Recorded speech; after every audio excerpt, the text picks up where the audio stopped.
Hello and welcome to the Nickel Independent Film Podcast, a conversation series with some of today's best independent filmmakers. I'm your host, Evan Shears, and today I'm so excited for this episode. We're talking to Alicia K Harris.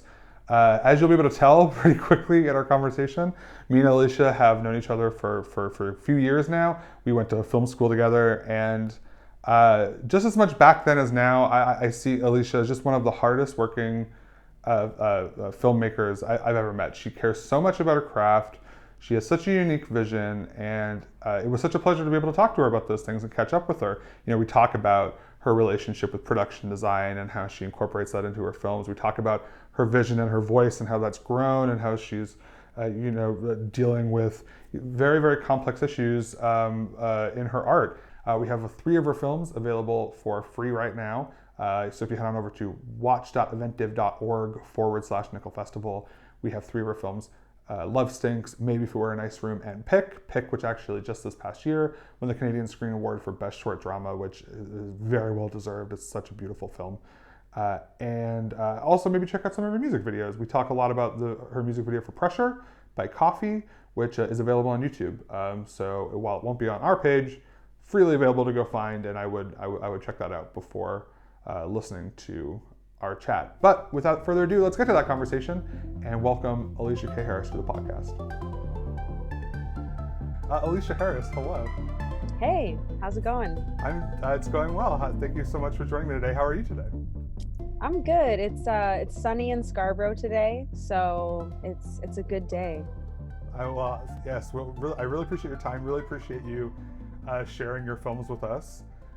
We played Pick at the main Nickel Festival earlier in the year, and it's a really, really incredible film. I'm really excited to talk to you about it and all of your work. I suppose, though, to begin, as a sort of half disclaimer, half segue, I should mention that we've known each other for several years now. Yeah. It's kind of scary to say several years because I'm like, oh, was it that long ago that I was in film school? In my head, I was gonna say old friends, Yeah. which I mean is kind of wild to say, but that aside, we sat next to each other in Valerie Kalin's cinematography class. Shout out to Valerie Kalin. Yeah, I'll still never forget that one painting that you made. Do you remember that paint? I knew you would remember it.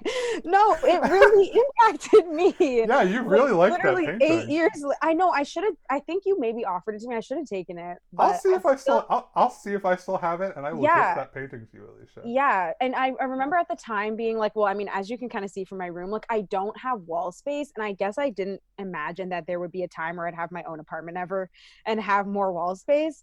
So I remember at the time being like, oh, I'm not going to take this because of the wall space, but I'm like, I should have taken it because I want it in my future apartment. That's very kind of you to say. Have it. I remember you being mostly just extremely talented and basically like at everything in that class and that whole year. And that's actually kind of where I wanted to start. I wanted to start kind of talking about production design a little bit. Yeah. Because I know you've done a number of production design work on top of writing and directing your own films. Antoine Borges' Fail to Appear, Brandon Cronenberg's recent short film, I believe, as well.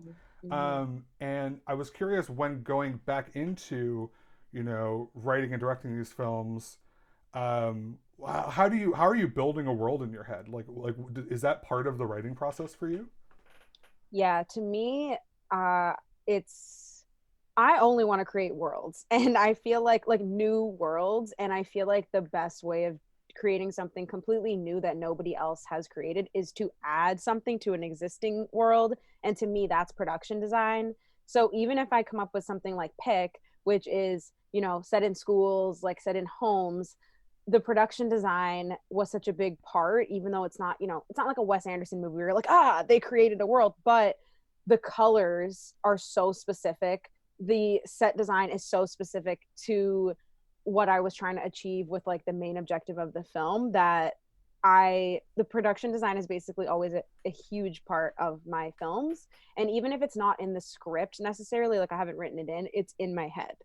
It's in my head as like, this is going to be a significant part of the piece.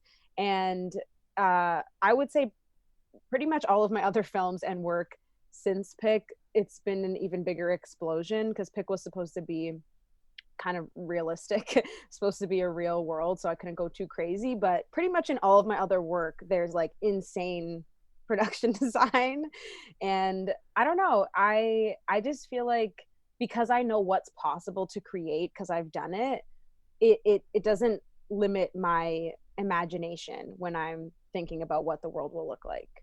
Yeah, and I think Pick too, like yeah, certainly there's like a realism to it, but there is something I think just through the production design and the cinematography, Mhm. because there's this like distance from the main character, like you're like usually seeing like behind her head and stuff. There is this sort of, I don't know, kind of like I don't even know if the word is transcendent, but like there is this otherworldly quality to it in a strange way, like because there's so much detail. Like there's these little like plops of like yellow that I kept Mhm. noticing, and I was like, ah, that's Alicia, that's that Mhm. detail. Yeah, detail to the level of like when we got it color corrected and one thing in like the corner of the classroom wasn't in the palette. I was like, we need to color that out.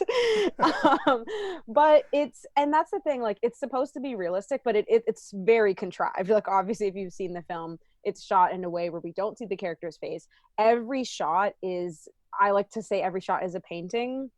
Every single thing in the frame is saying something, is doing something that if you if your eye goes here, you'll notice a detail that is meaningful. And I think that's important, especially when you're watching it on a huge screen in a theater too. But of course it's still important whatever size your screen is. But yeah, I Pick is definitely style. Like you can feel the style, you can feel the color, you can feel the cinematography.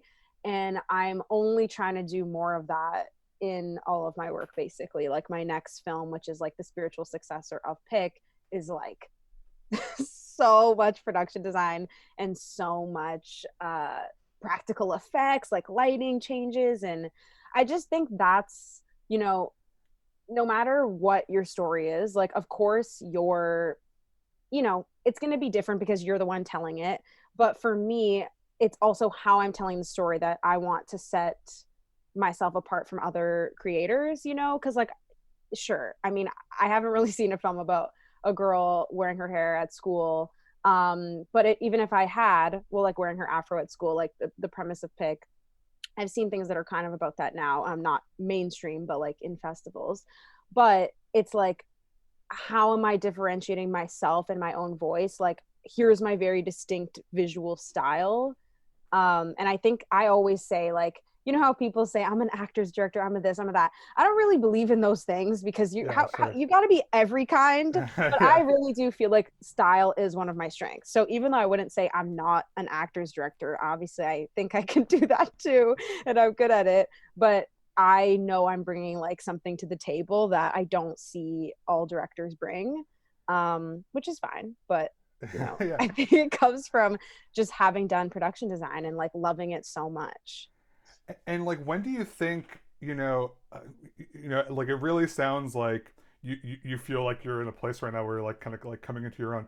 Do you feel like with like your earlier work with like Love Oh my Stinks God, or my with early work. your early work? I've Sure. reached that point where we're This is saying her this is early this work. this is this is this is this is how we talk about it. This I is the love it. conversation. Yeah. I love it. But yeah, with those earlier films, perhaps we'll say, um, like is that something you were like as conscious of, or is it something that you've kind of more grown into, kind of in the years, since you've been growing your body of work? Yeah, I think the production design part really did always come naturally. So even if you watch Love Stinks, there's a lot of visual jokes, like opening scene to dodgeball Yeah. boobs to like scene, and then the shrine, like she has like a whole womanhood shrine. So like those were in the script. Like I was always thinking about what crazy stuff is this character going to have in her space, and what props, like what funny things, the shot of like the dead frog that she's dissecting and she made like a funeral for it. I So, love that. I like that. Yeah, that whole sequence. I just rewatched Love Stinks actually, oh, for thanks. the first time in like I guess probably in like 4 years, Oh my God, that's and crazy. It's so old. well, yeah, but the yeah, like the um well, again, world building, like it Hmm. feels this like hyper stylized like 80s, world that you built. And yeah, anyways, I was so happy to watch it again. Aw, Yeah, thanks. I like when I watch it now, I'm just like, okay. I Um, can't, I can't watch anything I made in film school. yeah, No, it's yeah, really tough. yeah, yeah. It's just tough because you watch it from like your place now, where you're like, oh, I would have did this, I would have did that. But I still have my like Ryerson award on the wall, and I don't have everything like on the wall, but that's on the wall because that was like a really big deal for me because I think it was really hard to feel like you could take a risk in school sometimes. And you know we put so much pressure on our thesis films to like make our entire careers that I know. which is so dumb and So so so unrealistic. embarrassing in retrospect too. Yeah, it But is anyways, embarrassing. But yeah. and now I'm just like, oh yeah, this film will do this. This film will do, I'm gonna Yeah. make more than one film. But at the time it feels like the only film you're ever gonna make. So I'm really happy with all the risks I took that and like the commitment that I had to like, no, it's gonna be an 80s film. We're gonna shoot it on film and all this stuff. Yeah. But to your question, I think production design, well, I know production design has always been like a big part of my work. I wouldn't even say I feel like it's grown, like it's always been in my soul. I made a whole film about rooms, which I'm sure we'll get to. Hmm. But I would say where I feel I have grown is cinematography. I think with Love Stinks, my first film, like I really like my collaboration with Dan White, the DP, was like really huge because I feel like I didn't really think much about the shots themselves. I thought more about like what was going to be in it. I didn't really think about how and where the camera was going to actually impact the audience. Like there's no camera movement. It's very which I'm still like, yeah, that's kind of a part of my style. I do feel like I plan things in a very picturesque way because of the whole production design. Everything's a painting thing. So that is definitely a part of my style. But Dan brought so many ideas to the table that I was just like, yeah, we're shooting it on film, done. Like cinematography, check. I thought about it.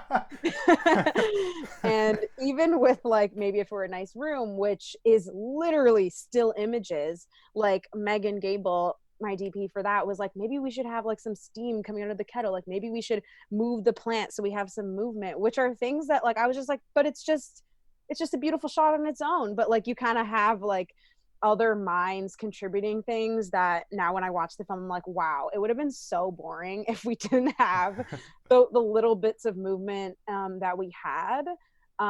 So that's how I feel I have grown. Like when I watch, like the cinematography was a huge part of my planning. So much time was spent carefully thinking about every shot and how we would create this feeling of not seeing the character's face without it being boring within 10 minutes. So that's where I can see my growth. But production design, I can say, oh, I worked with a bunch of directors and did production design for other people, and that helped me get there. I don't think that's the case. If anything, I learned from those directors, like their directing style. It didn't really grow, excuse me, my production design sensibility. I feel like that was kind of always in my soul. And I think it's pretty clear in all of my work that I always was thinking about the design. Yeah, well, and again, like you always had such a talent for it, and I think that like Aww.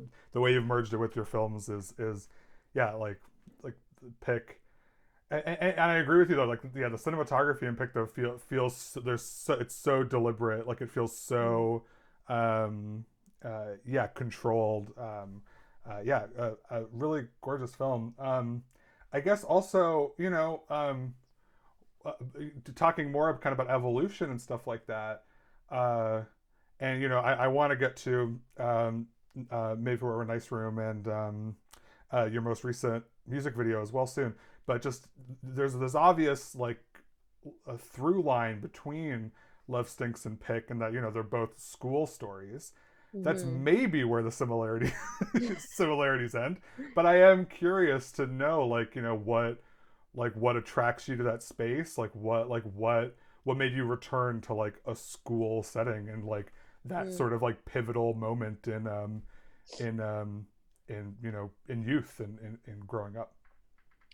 Yeah, I honestly I can't even imagine writing a film about somebody my age. And I've heard somebody say, like we write the work. What was it? Well, I say I make the films I wish I saw as a child. And I think that what I heard somebody say is like we write like things to heal our inner child, or we something like that. And that resonated with me because I was like, oh yeah, I'm kind of doing that.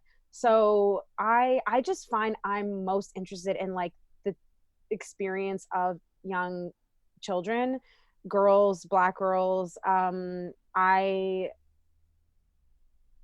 feel like it's because I've so much of that is missing and was missing from my childhood that now I'm trying to create it.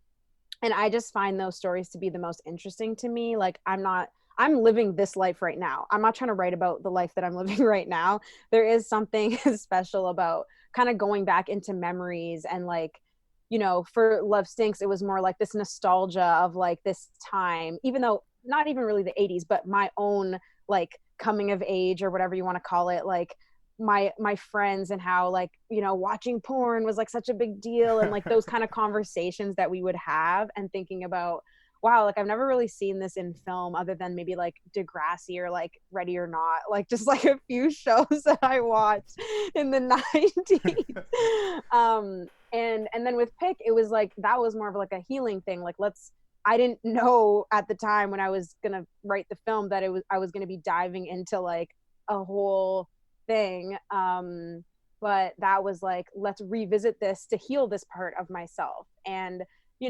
I'm not going to say the film did that work. Like while I was making the film, it was a lot of like self examination and reflection, and literally 2 years of this, to the point where once I finally was able to make the film, I had already felt like I accomplished what I needed to accomplish, which was to like cut off all my hair, like have my afro again, which is like the first time I ever felt confident enough to do that in 12 years of like straightening my hair, which is what I did when I was the age of the protagonist. So, yeah, I mean, I think I'm always drawn to stories about children, and they kind of come to me through different memories. But yeah, I don't know. Every time I think about like writing something else, I can't imagine it like a love story or something. I'm just like, who cares? I don't know. I just don't care. And it's crazy because my favorite movies are like these like love stories and whatever, but I just, for me, where I'm at now, I'm just more interested in telling stories that I feel like will have a positive impact on Yeah. the next generation. Yeah. Well, and I think I don't know. Yeah, I think that there's like any artist or anyone who like you know crafts narrative just has some like there's just like something you're obsessed with. You know what I mean? Like, and Mm-hmm. you just can't help. It's just like all and like you just always go back to it and like find new ways to explore it, and that's like how you grow. I think as an Mm-hmm. artist or a filmmaker. I think it's actually really interesting. I'm really happy that you brought up the idea of like art as like therapy or like working through something. I think it's actually a really interesting jumping off point to talk about Under Pressure, your newest work, which is a music video for the artist Coffee.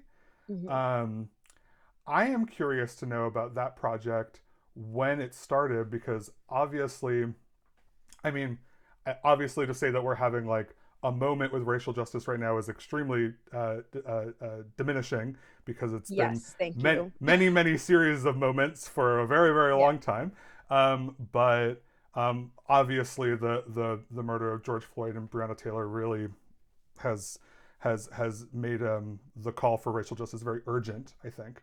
And I'm wondering when you came on to this project, because it feels so prescient, it feels so current. Yeah, I'm just curious when you started it. Yeah, so it's really crazy because I had done I shouldn't say a bajillion, but a few music video pitches over the years. And music video pitches are hard because you're trying to do something for the artist, but you're also trying to do something that you like. And sometimes you don't resonate with the song. But for this particular project, I heard the song. The artist wanted the video to be about Black Lives Matter. And this was like in June, and all of these things kind of just these ideas that are in the treatment just kind of came flooding to me. And going back to my production design background, I was tasked with the the challenge of like doing all those things already, pleasing yourself, pleasing the artist, like doing something that goes with the song, but also trying to do something that we could do during COVID. So your idea has to be outside, like minimal people. And so for me, I'm like space production design. How can I use space and production design? Because there's, there's only so much you can do with that kind of limiting, like make it safe for COVID type of idea. Yeah, so I pitched the project in June, and we in June I shot the protest, and then maybe in July we shot the other scenes. Well, and so what was it like? Like with like with all of this big movement happening, with all these protests, with these calls for justice. What was it like, kind of making art? What was that like, processing all those things at the same time? Mm-hmm. Mm. Yeah, honestly, it was really difficult, especially because on top of everything, I was really just trying to make sure what I was making would not be exploitative. And I think that's a level of care that a lot of people who are not Black trying to make work about Black people aren't really thinking about. Whereas I was like hyper, hyper, hyper, like, okay, like is filming protest exploitative, is like doing this scene where we have empty spaces in the film, and they are representing the deaths of certain, like a handful of people obviously who have been taken from us too soon and unnecessarily. And I have like names come up, and even that I was like, I don't know, like I had to like get feedback from other Black people, because I was like, I don't want to be a part of like exploiting everybody's image, which is why I was like, there's no way we're using anybody who has like been killed's image in this. So that's kind of where I was like, okay, like I can just represent and honor these people and remind everybody, like, look at these completely regular spaces. Here's a bed, here's a track, here's a convenience store, and be like, these become places of death if you're Black, because you're Black. um yeah, and so I think it was really just difficult to, like, it was not fun shooting those scenes, of course, like even though we weren't, like, even just being in the moment, like it was hard to be excited about like this shot looks cool, because you can't obviously escape like what we're doing and what we're saying with the shot, like especially when we shot the bed, like that was the last thing we shot out of the whole shoot. And it was really hard to get through shooting that, because I was like in the space of like, this is how somebody died, like this is how Breonna died, like this is, so it was really difficult for me. But luckily I had like a really great and supportive team to like help me get through that. And I'm really proud of what we created. But I would say, like, obviously living through the resurgence of the movement right now was hard, but this other layer of pressure being like, I just need to like make good art about this and do this story justice, in like the 3.5 minutes that I have in this music video, so that Black people can feel seen, can feel like the movement is being captured in a way that is honest and with empathy, was just like a layer of pressure, no pun intended, that was just hard on top of everything. But I'm super proud with how it turned out. And It's super beautiful. oh, It's a thank you. really really beautiful video. I was so like I don't know. I feel like weird using this word sometimes with friends, but I was very proud of my friend in that moment. I was like, what a great video. Thank you. Yeah. First music video, like Yeah. hard. Yeah. It was a really interesting first journey, but yeah, I'm super proud of it. And Yeah. It seems like a really natural space for you though. Like, I mean, we've talked a lot about production design already, but like, yeah. like to me a music video is all world building. It's all, like, Hmm. because you're so reliant on the imagery. And Hmm. yeah, Yeah, I good think point. yeah, it's a real natural fit for you. I thought it was great. Thanks. Yeah. Yeah, and I love music. I've just been waiting to get the chance to actually do one. So it was really special that this was the first opportunity that finally came through. Amazing. Alicia, we're running low on time. Where time flies. It does. Time Yeah. flies when you're with old friends. Old friends, two old friends, Gavin. I love it. Um, but yeah, I guess. Oh, actually, I have two questions for you. For Hmm. before we go, first, I'll just ask, what how, if you have anything coming up, and I guess what. I mean, you kind of already talked about it with the Under Pressure video, but making films in during COVID, like are you working on anything coming up that you can talk about? Of course, we could Hmm. anything publicly, anything we can keep things secret, talk about stuff after maybe, but Yeah, I have. I mean, maybe I just won't reveal who it's for, but I have. So Polaris Music Prize commissioned some films by filmmakers because they're not having an award ceremony this year. So yeah, so they, which is cool. So they commissioned filmmakers to make a piece about like a 3-minute movie inspired by their albums. So cool. I've actually done one of those. Yeah, it'll be, I don't know, it's going to be coming out October 19th, so it might already be out when this comes out, but yeah, so that was a fun project because again, I love music and there's something special about a music film. Like I've always wanted to do a film inspired by music because then you have the opportunity to still have dialogue and like, you know, I just came up with the idea based on one of the songs and the album title, which was like a fun, interesting challenge. Yeah, I think music is an underrated source of like film inspiration. It's Oh something yeah, I find like sometimes I'll be listening to a piece and it's like very evocative to me of like what kind of imagery I associate with it. I don't know, but yeah, yeah, that's super exciting. Very excited to see that. yeah, and it was cool because it's like with music videos you kind of have to make sure everything goes with the song, but with this I was like I could just choose parts of the song and like write some dialogue based on the song. Like there's lyrics in the film that are used as dialogue. So yeah, so it was a really fun experience. And then for my own work, not coming out anytime soon, but I am very excited about my next short, which is called On a Sunday at 11, and it's the spiritual successor of Pick. I'm making a trilogy about hair films, kind of going back to what you're saying, like when you have that thing, like you keep going back to it. And when I finished Pick, I realized like I'm not done talking about hair and how it and beauty and appearance and Eurocentric beauty standards, and that's kind of what this new film is about. Except it's more where I'm at now, kind of about like celebrating your hair and it's like it's art. Like this is art, okay? And all my many styles are art. That this film is kind of like still young girl perspective. She's a young ballerina and she looks different, but her hair is like her beautiful art that she gets to sport, and she's super proud of it. So I'm very excited about that film whenever it gets made. It's gonna be amazing, and it's very style heavy, and it's gonna be super fun to do. Well, I just have one more question for you. This question I ask every guest. It's inspired by my coworker Sandy. Mhm. She would ask it during every Q&A we had. Uh, your favorite film? My favorite film. I'll show you my favorite film. It's Let's see like it. right it's right here. Hold on. Just an added visual. Love it. Ready?